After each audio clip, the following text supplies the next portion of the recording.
তুমি এদিকে যাও, তুমি ওদিকে যাও, দেখো যেন পালাতে না পারি। সাথী দিদি তুমি? সেলিম কোথায়? আজ 10 দিন হলো ওকে খুঁজে পাচ্ছি না, না কল না মেসেজ, কোথায় গেছে কিচ্ছু জানি না।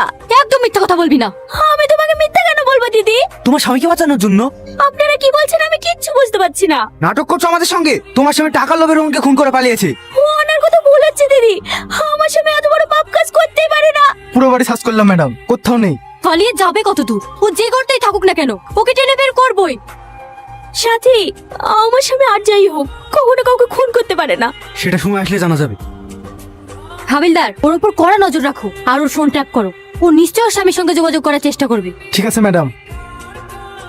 হ্যালো, সাবধান হয়ে যাও। সাথী তোমাদের ফোন ট্যাপ করবে, কোনো যোগাযোগ করলে নতুন নাম্বার থেকে করবে, আর সিমটা অবশ্যই ভেঙে ফেলো। আন্ডারস্ট্যান্ড? তুমি পারবে না, আমাকে দাও। বকো না তো, যাও গিয়ে রেস্ট করো। তুমি কি রান্না জানো বলো তো? আমি না জানলেও এই ফোনটা তো জানে। যাও, আমি 5 মিনিটে খাবার বানিয়ে নিয়ে আসছি। বাবা, খাবার গুগল থেকে ডাউনলোড করবে নাকি? বকো না তো। কি ব্যাপার এত আর্জেন্ট ডাকলে? কোন এভিডেন্স পেয়েছো নাকি? হ্যাঁ ম্যাডাম, অনেক বড় কিছু পেয়েছি। এই দেখুন, এইবার যদি সব প্ল্যান মাফিক চলে তাহলে ফাউন্ডেশনের 150 কোটি টাকা আমাদের।